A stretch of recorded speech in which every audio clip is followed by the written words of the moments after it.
আসসালামু আলাইকুম বন্ধুরা, সকলকে জরুরি মেডিসিনের পক্ষ থেকে শুভেচ্ছা অভিনন্দন। প্রচুর গরম চলছে। গরমের সময় যাদের প্রচুর ঘাম, দুর্বলতা দেখা দেয়, সেই সকল ক্ষেত্রে আপনারা এই এসএমসি প্লাস জুসটি গ্রহণ করতে পারেন। এটি দুটি ফ্লেভারের হয়ে থাকে, একটি অরেঞ্জ এবং একটি লেমন ফ্লেভারের তৈরি হয়ে থাকে। বিশেষ করে যে সকল কারণে আপনারা এসএমসি প্লাস জুসটি গ্রহণ করতে পারেন সেটি হচ্ছে নাম্বার 1, যাদের অতিরিক্ত গরমে ঘাম হয় এবং যার ফলে পানি শূন্যতা দেখা দেয়, সেই সকল ক্ষেত্রে আপনারা এসএমসি প্লাস জুসটি গ্রহণ করতে পারেন। দ্বিতীয়ত, ব্যায়ামজনিত খেলাধুলার ক্ষেত্রে যাদের প্রচুর ঘাম হয় এবং দুর্বলতা দেখা দেয়, সেক্ষেত্রে আপনাদের শরীরে এনার্জি তৈরি করার জন্যে বা শক্তি আনানোর জন্যেও এই এসএমসি প্লাস জুসটি গ্রহণ করতে পারেন। নাম্বার 3, তীব্র গরমে, অতিরিক্ত গরমে যাদের শরীরের এনার্জি লেভেলটা কমে যায়, তারাও এক্ষেত্রে এই এসএমসি প্লাস জুসটি গ্রহণ করতে পারেন। এবং শারীরিক পরিশ্রমের ক্ষেত্রে যাদের দুর্বলতা তৈরি হয়, সেক্ষেত্রেও আপনারা এই এসএমসি প্লাস জুসটি গ্রহণ করতে পারেন। জানবো এর ভিতরে যে সকল উপাদান রয়েছে।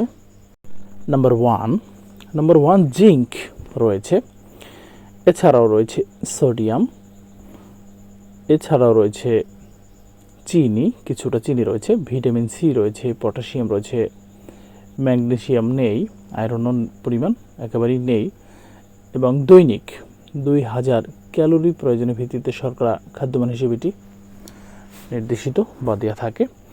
জানবো কীভাবে আপনারা এসএমসি প্লাসটি গ্রহণ করতে পারেন বা জুসটি গ্রহণ করা যেতে পারে। প্রতিদিন এটি 2টি জুস গ্রহণ করা যেতে পারে। এই জুসটি গ্রহণ করার ফলে তেমন কোনো পার্শ্ব প্রতিক্রিয়া পরিলক্ষিত হয় না। জানবো এসএমসি প্লাস জুসটির প্রস্তুতকারক কোম্পানি সম্পর্কে। এই জুসটির প্রস্তুতকারক কোম্পানি হচ্ছে এসএমসি এন্টারপ্রাইজ লিমিটেড। জানবো এর দাম সম্পর্কে। এটি 2টি ফ্লেভার হয়ে থাকে, বিশেষ করে দুটিরই একই দাম নির্ধারিত হয়ে থাকে। বিশেষ করে এটির পার পিস জুসের দাম হচ্ছে 35 টাকা, পরিমাণে হচ্ছে 200 মিলি। তো বন্ধুরা, আজকের এসএমসি প্লাস জুস সম্পর্কে ধারণা দিলাম। তো আমার এই ভিডিওটি যদি আপনাদের ভালো লেগে থাকে, অবশ্যই আপনারা লাইক কমেন্ট করতে ভুলবেন না। এছাড়াও যদি নতুন কিছু জানার থাকে, অবশ্যই আপনারা কমেন্ট করতে পারেন। আমি চেষ্টা করব আপনাদেরকে সঠিক তথ্য বা পরামর্শ দেওয়ার জন্যে। বন্ধুরা, আজকের এ পর্যন্তই। ভালো থাকবেন সবাই। ধন্যবাদ সবাইকে।